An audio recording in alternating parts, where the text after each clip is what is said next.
وہ پا نہ سکا۔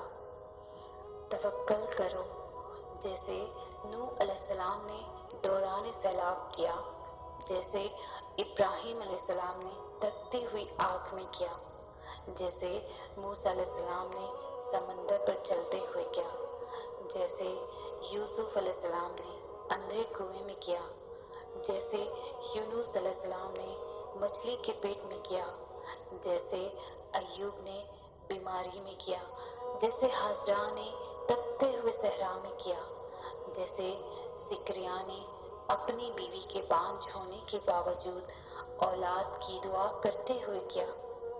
بس یقین رکھو اندھا یقین، پھر دیکھو کیسے مقدر بدلتے ہیں، کیسے آزمائشوں کے پہاڑ ریزہ ریزہ ہوتے ہیں، کیسے معجزوں کے دروازے کھلتے ہیں۔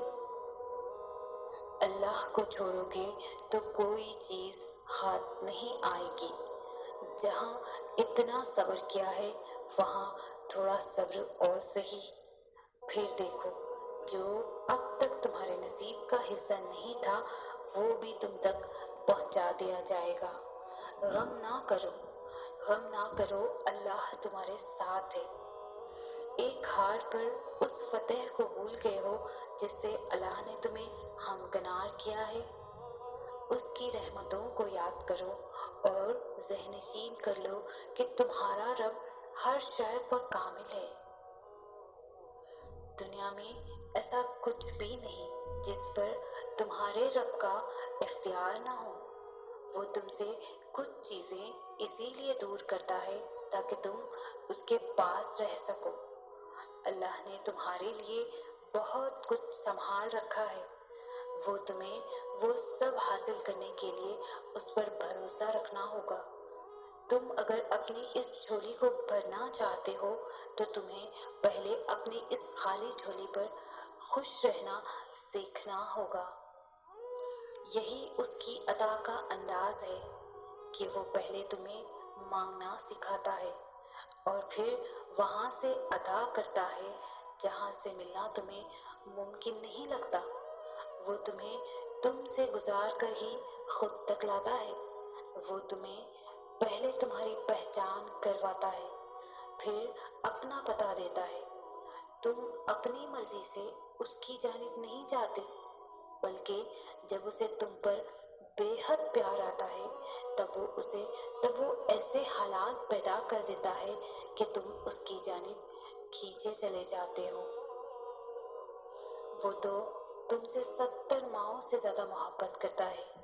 جیسے ماں اپنے بچے کی ایک سسکی پر دوڑی چلی آتی ہے، پھر وہ کیسے تمہاری روتی ہوئی پکار پر تمہیں اکیلا چھوڑ سکتا ہے؟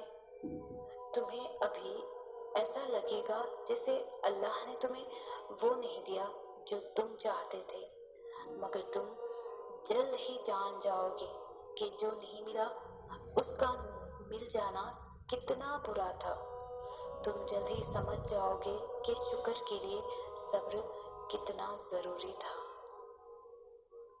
کوئی ذرا سی دیر پر ہو گیا مایوس اور کسی کے حصے میں بار بار سر کو جھکانا لکھ دیا گیا، کسی کو 4 قدم کے فاصلے پر مل گیا اور کسی کے نصیب میں لمبا سفر لکھ دیا گیا۔ معجزات یقین والوں کے لیے ہوتے ہیں، اور یاد رکھو کہ دل سے نکلی ہوئی دعا اللہ کبھی بھی رد نہیں کرتا۔ دعاؤں سے تقدیر کے رخ موڑ دیے جاتے ہیں۔ تم خالی ہاتھ کبھی نہیں لوٹاؤ جاؤ گے، بلکہ تمہاری تڑپ اور تمہارا یقین تمہیں کن کی منزل تک لے کے جاتے ہیں، ایسی منزل جہاں صرف معجزے ہوتے ہیں۔ جو چیزیں جتنی ناممکن ہوتی ہے وہ اتنی ہی ممکن بھی ہوتی ہے، لیکن کون جانے ہم ذرا سی دیر دیکھ لیں تو انکار سمجھ لیتے ہیں۔ صبر اور دعا کی ضرورت ہے، پھر تم دیکھو گے اس دیر کے بعد کن فرما دیا جائے گا اور تمہاری من پسند چیز کو تمہیں عطا کر دیا جائے گا۔ جب آپ کو کوئی راستہ نظر نہ آئیں، حلال بالکل ناممکن لگنے لگے اور راستے تنگ نظر آئیں، تب اور بھی زیادہ یقین سے دعا کرنا، کیونکہ یہی وہ وقت ہے جب سب سے زیادہ ہمارا صبر آزمایا جاتا ہے، اور اس کے بعد ہی ہماری دعا قبول ہونی ہوگی۔ اور ہم نے جیسے باقی امتحان پاس کر لیے، اسی طرح اس امتحان میں بھی کامیاب ہونا ہے، اللہ پر توکل رکھ کر۔ تمہاری اللہ سے لگائی امیدوں پر اپنی سوچوں کے بند نہ باندھو، وہ تو رب کریم رحمان و رحیم ہے، وہ جس نے تمہیں ان دعاؤں کی توفیق عطا فرمائی ہے، وہی اس چیز کو تمہاری تقدیر کے صفوں میں شامل کرنے پر بھی قادر ہے۔ بس پورے مخلص دل کے ساتھ اس کی رہنمائی اور اس کا کرم طلب کرتے رہو، وہی تمہارے سب کام سنوار دے گا۔ وہ خاموشیاں بھی سن لیتا ہے، لیکن اسے اظہار پسند ہے بندے کا۔ جب بندہ کہتا ہے اے میرے رب، تو وہ متوجہ ہو جاتا ہے۔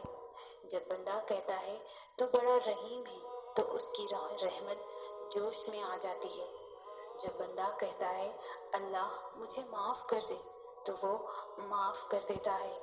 اور جب بندہ گر گرا کر کچھ مانگتا ہے تو وہ قبول کر لیتا ہے۔ اللہ سے اتنا مضبوط تعلق بناؤ کہ جس روز تم اللہ کو آواز نہ لگاؤ، اس روز اللہ فرشتوں سے کہے کہ میرے بندے کی آج آواز نہیں آئی، پتہ کرو اس کا اور میری مدد اس تک لے جاؤ، میرا رحم اس تک لے جاؤ، تاکہ مجھے اس کی آواز آئے اور وہ مجھ سے کہے کہ یا اللہ میں ٹھیک ہوں۔ اور میں نے اپنی زندگی سے یہی سیکھا ہے کہ اللہ سے محبت کر کے کوئی بھی دنیا کی محبت سے خالی نہیں رہتا۔ وہ غنی